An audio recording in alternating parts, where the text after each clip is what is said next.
We need to ask ourselves whether the United Nations system itself and its permanent bodies, they are up to task. And that is, I believe, a very legitimate question. It is not responding effectively to the global challenges that it was set up to deal with. We have to reform the Security Council and provide more permanent seats for states that could represent underrepresented states. There are certain steps that we could take in order to provide for more robust and more efficient peace and security system that is currently failing, to be honest. And I think it's beyond any doubt that everybody agrees that currently the system does not properly respond to the challenges it faces.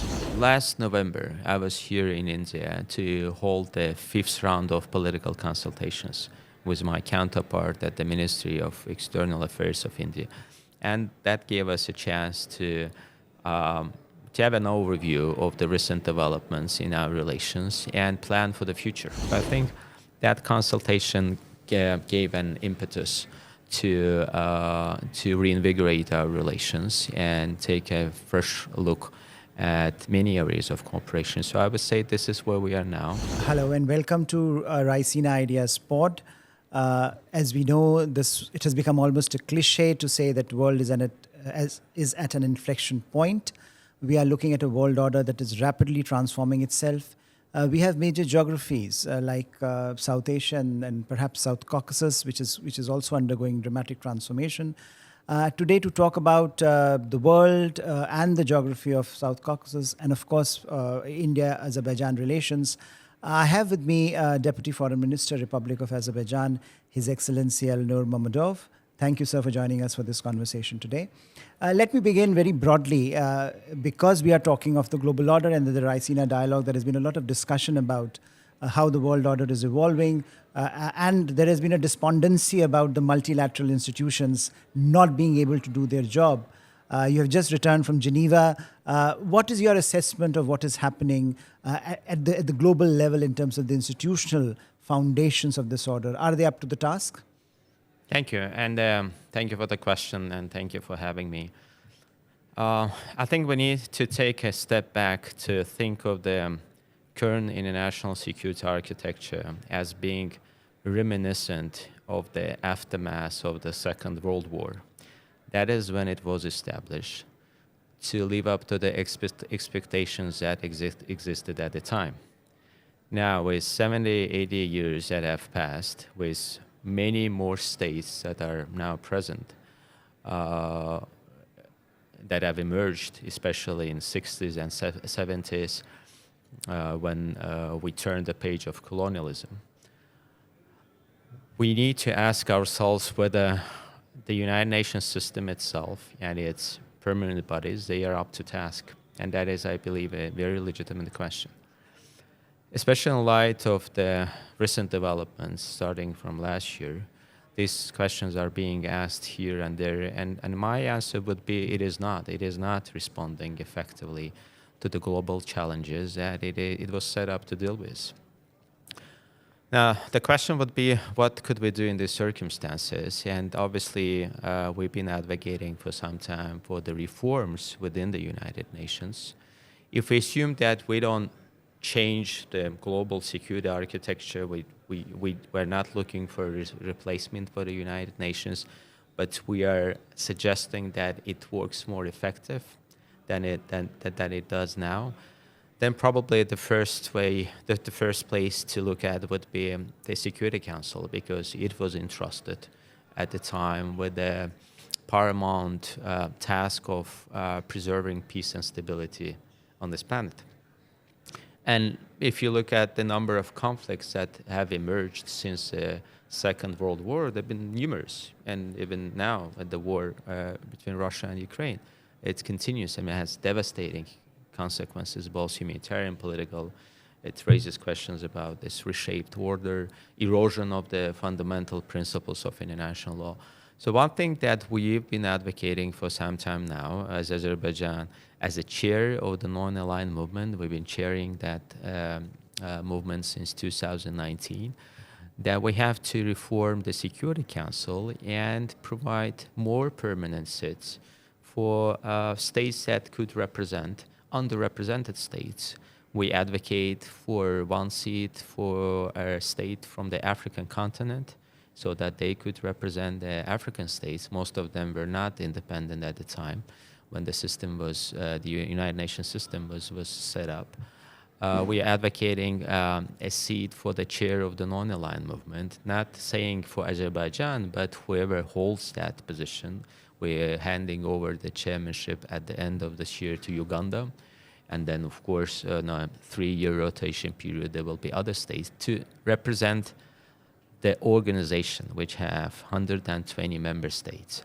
So in short, there are certain steps that we could take in order to provide for more robust and more efficient peace and security system that is currently failing, to be honest. And I think it's beyond any doubt that everybody agrees that currently the system does not properly respond to the challenges it faces. So from global to the regional now, when you look at South Caucasus today, what are 2 or 3 trend lines that you are looking at in terms of security and political order that is emerging in the region? So after the collapse of the Soviet Union, if you look at the if you look at the South Caucasus, the first immediate challenge that we had to face was armed aggression by Armenia against our internationally recognized territories. In 1993, United Nations Security Council adopted 4 resolutions condemning that aggression and occupation of almost 20% of our territories. And in a sense, back to your first question, for almost 30 years, those 4 resolutions were not implemented, which also raises a question of efficiency of the United Nations Security Council. There was a second war during which we luckily liberated our territories in September, November 2020. And after that, right after the war, we extended our proposal to Armenia to sign a comprehensive peace treaty in order to turn the page of conflict and put it behind us. That is, I think, the major development that served as an impediment over the last 3 decades for all 3 South Caucasian states, Georgia, Armenia, and Azerbaijan, to have a full-fledged cooperation among 3 and to tap the potential of this region. And because of that aggression, that was not possible, but it is possible now going forward. So we have with Armenia 3 major tracks now. One is on a peace treaty. We are exchanging drafts of the peace agreements, and I'm part of that group of experts that are working on that and politicians. The second is delimitation of the state border with Armenia, which is also important going forward for security. And the last point is on opening of all transportation links and communication links in the region. So our view, it is up to the 3 states, Georgia, Armenia, and Azerbaijan, to determine what the future of this region should look like. And we see this as Azerbaijan as a prosperous, stable, and peaceful region going forward. So we hope that Armenia will share this view and reciprocate on our initiatives, and in the coming months we'll be able to sign a document which would open a lot of opportunities for all 3 states in this region. Azerbaijan has also had, as you were mentioning, a very variegated trajectory in its foreign policy. It is evolving rapidly. You have made new partners. There is a new matrix of foreign policy for Azerbaijan looking forward. Where does India fit in, and how do you look at India's role in your foreign policy calculus? So last November, I was here in India to hold the 5th round of political consultations with my counterpart at the Ministry of External Affairs of India. And that gave us a chance to have an overview of the recent developments in our relations and plan for the future. So we looked at the political level contacts, and we agreed that we need more high-level exchanges between the 2 states. We looked at the economic cooperation, and we agreed that we would hold the next round of the Joint Economic Commission that been put in place some years ago between 2 governments, to hold that session later on this year in order to have a similar overview of economic issues. We spoke about cooperation and in other sectors such as humanitarian education. We have 200 students from India that are studying in Azerbaijani universities. We spoke about the events that we could organize jointly, both in Azerbaijan and India. We spoke about the potential of tourism, especially with direct flights that been resumed since last August between Baku and New Delhi, as well as Baku and Mumbai, and that significantly increased the influx of tourists from India to Azerbaijan. And we spoke about other potential areas of cooperation. So I think that consultation gave an impetus to reinvigorate our relations and take a fresh look at many areas of cooperation. So I would say this is where we are now. And that earlier today, I also had a chance to follow up with my counterpart at the Ministry of External Affairs. We had a quick follow-up on the outstanding issue, and we're seeing that there's progress and we're moving well. So we know that despite some of the differences, trade has been a major driver of the relationship. India has moved very rapidly towards one of the major trading partners. What are some of the things that you are expecting from India to deliver so that this can be ramped up further? Are there any impediments that you foresee, or is this something that is eventually going to resolve itself on its own in terms of the consultation mechanisms that you have developed? First, on the trade turnover, the number has skyrocketed actually over the last 2 years. Now we're approaching almost 2 billion in trade. Currently, India stands as number 3 in terms of export of crude oil from Azerbaijan. So it's a third most popular location. Last year, we sold more than 2 million tons of crude oil to India. In terms of economic cooperation in other areas, we have now more than 1,000 Indian capital companies registered in Azerbaijan. And that number has also increased from 500 to more than 1,000 now, also doubled in the last few years. So I think if you look at the economic figures, they are a good testament to the fact that it's growing, it's going in the right direction. Of course, as always, there are opportunities untapped that are still on the table, and one of the reasons we are suggesting to convene the next session of the Joint Economic Commission is for the people in charge and for the experts and for the politicians in charge of the development of economic cooperation to consider those untapped opportunities and have a conversation about the possibilities that are still there that we could explore. As always, you have differences both on political and economic area, but we don't see this as a reason to disengage. We think that the only way for us to move forward is to engage and have a frank conversation on what causes those differences and how we could address those differences to provide comfort to the other side.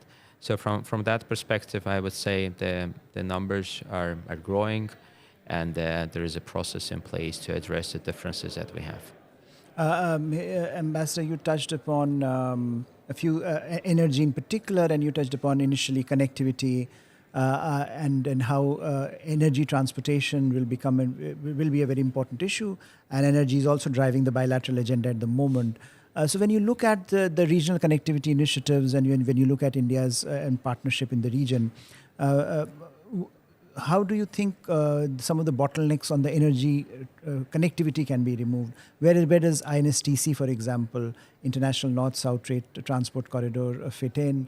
And because we have been hearing about it for a long time, but I think there are some real issues on the ground so that it is not getting operationalized. Yeah, quickly on the energy, something I think it's important to mention is that one of the largest investors in the energy sector of Azerbaijan from this region is ONGC Videsh, which is, I understand, the top 3 energy company in India. And in 2017, they invested in Azeri Chirak Güneşli oil contract, the production sharing agreement, which was signed by the government of Azerbaijan with large foreign investors back in 1994. which is a landmark contract, and at the time was named the contract of the century. And now ONGC Videsh has a stake in that contract, which I believe would be a good example of not only this trade turnover increase between the two countries, but also the fact that there's also mutual investment in place with some other investments of Azerbaijani companies in India. So that I would highlight, because that seems to be one of the major investments in the energy sector by the Indian side. ONGC Videsh also holds a stake in Baku-Tbilisi-Ceyhan oil pipeline. It's a major pipeline that is being used by the consortium in order to transport oil resources of the Caspian Sea basin to the Ceyhan port in Turkey, to the Mediterranean Sea. So in terms of the connectivity project, so obviously traditionally we've been an oil and gas country with major state revenues being derived from the oil revenues, and then now with gas revenues. But we've also invested and diversified away from this fossil fuel traditional energy sector into turning Azerbaijan into a logistic hub, a transit point, because of our unique geographic location. And due to that, we are now sort of enjoying the benefits of two corridors. One is the North-South, the one that you've raised, the corridor where the first test of shipment of cargoes was conducted in July 2021, when goods were transported from Helsinki, from Finland to Mumbai in India, using the route along the North-South corridor. Now we're also seeing a growing interest to the other corridor, which is the middle corridor, that Trans-Caspian International Transit Corridor, for the shipment of goods from this region to Europe and in the opposite direction. Now, in order to have a competitive edge, we have invested a lot in public infrastructure and logistics and transit infrastructure in Azerbaijan. We now have the largest commercial seaport on the Caspian Sea, with the handling capacity of 15 million tons, which can be increased to 25 million tons. We have the largest commercial vessel fleet on the Caspian Sea. We have also invested in highways and automobile roads. And after the war started last February between Russia and Ukraine, we've seen the increase of 75% in international transit through the territory of Azerbaijan, because this region, before, if it was just an alternative to the north route, now it's being used as a major route for many shipments from Asia to Europe, because obviously of instability surrounding the north route in light of the war. So that is our major direction of diversification from oil and gas, investing in transportation and logistics, and turning Azerbaijan into a transit point, which we've been successful doing so far. Thank you, His Excellency. It was wonderful to catch up with you to talk about both the regional and the global order, as well as what India and Azerbaijan are doing together. So we have this much time with us this evening. I thank you for this opportunity to speak up, and hopefully we'll meet next time around to delve into more details. Thank you, sir. Thank you so much. Thank you for the interview.